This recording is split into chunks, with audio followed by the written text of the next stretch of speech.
In recent months, we've seen a surge of short, heartful games with pleasure atmosphere, wonderful landscapes, and enchanting music.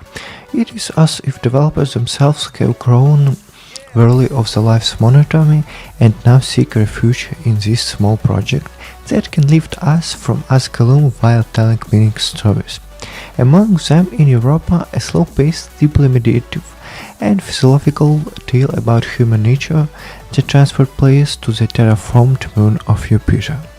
A timely cosmic adventure, space exploring and dreams of colonizing other planets have captivated many science childhood, and the developers at Novadas Entertainment are no exceptions. The game's release date coincides remarkably with real-world space exploration efforts, as NASA launched another research probe toward Europa on October 14, scheduled to reach its destination in 3 years. While in our reality the mission to study and potentially colonize Jupiter moon is just beginning, in game Europa it has already become reality. An android boy in empty world. You play as Azu, an android boy who finds himself on a fully habitable moon years after humans first landed on Europa. However, something feels off. The surrounding world is strangely empty, buildings appear abandoned, and the vast flowering fields are inhabited only by various robots. What happened in this place? And why are the only trace of human presence mere fragments of someone else's diary? Robots were sent to Europa first. These gardeners were tasked with making the moon habitable, and over many years they became part of the ecosystem they created. Similar to Earth fauna, Zoo witnesses humanity's legacy firsthand. Numerous and diverse metal creatures accompany him on his journey, elevating his loneliness and occasionally hindering his progress. The boy has even stopped to open his sketchbook and draw these curious beings of posterity, along with the fairy tale-like nature, architectural remains and real animals that coexist peacefully with the robots. There's no mechanism too. Enormous flying construct whose engineers were clearly fans of Fullmetal Alchemist, as well as a living flying fish, while this post-apocalyptic combination of wild nature and civilization rings its new, it still creates a remarkable atmosphere. Watching humming mechanical fish gliding through the air in a long destroyed world remains captivating until the very end. Zoo gets to witness all this from the best angles, thanks to the convenient mode of transporting a jetpack. The flying control took me a while to master, and even after 8 hours with a great jetpack, they never became truly simple. The device charged using spheres, some located on the ground, others in the air or the platform that you need to reach. With practice, Zoo can switch between jetpack charging and gliding to stay airborne almost indefinitely. The first location gave you plenty of opportunity to get accustomed to the control before tackling puzzles, monsters, and platforming sections, but even in the Europa div, no substantial danger awaits the player.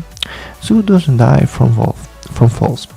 The laser-guided turrets scattered through Europa don't kill, but merely slow him down from a split seconds, and if a boy fails to solve a puzzle, he can start over without consequences. Even if he accidentally falls off platform, helpful insect robots will carry him back to the beginning of the puzzle, which often worked against me and hindered my progress. I could have accepted a world that doesn't try to challenge you. You find so empty and lifeless, with a flying being almost the only entertainment. The last covered mechanism became boring after just a few minutes, and the game doesn't even attempt to tell his story through the environment. What remains? Only jetpack upgrades, the notes collection, and gathering collectible fragments scattered across dead locations. There are no mini stories or even visual clues hinting at the catastrophe that led humanity to complete this experience.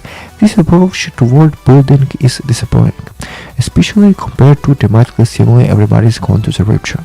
Both games have players exploring completely empty worlds, while people have vanished. but the Chinese room handled the situation more elegantly. In this project, the bodiless protagonist activates echoes of the past, and a human shadow tells their own stories, quietly revealing details about the event that befell the town. I wanted something similar from Europa.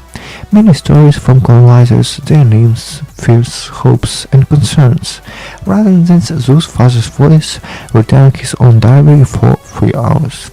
The few joys of the game are jetpack journeys and the set of colorful locations you can view from the bird's eye perspective. While not very diverse, they are memorable with a unique features. Winter maps have winds that make movements difficult, meadows have small lakes that charge your jetpack, treacherous flocks of birds that drain your battery, accelerating air currents, and crystals that block your ability to fly. Even there, the game tries to spoil the experience by constantly taking away camera control and explain to the supposedly clueless player how to solve a puzzle or to show supposedly better angles. This cinematic precision only gets it away, especially when an invisible operator decides to move the camera right in the middle of solving a puzzle or driving a crucial jump. The illusion of freedom manifests in curious ways, from taking away camera control and insect swarms that help by carrying your character to safety if they fall into the abyss or fail a puzzle, to invisible walls and ceiling in unexpected places and air tunnels that lightly guide you to a beautiful location without allowing you to control the progress. Over time, I became somewhat grateful for this illusion of control. The game doesn't try to make a player explore the world, but leads them through charging points, across location, and show beautiful angles, allowing you to fly through maps and wind speeds. This is also blessing since the world left behind the zero is dead and lifeless, and vacuuming the map for shiny object is either required nor fun. Thank you for watching. Don't forget to subscribe.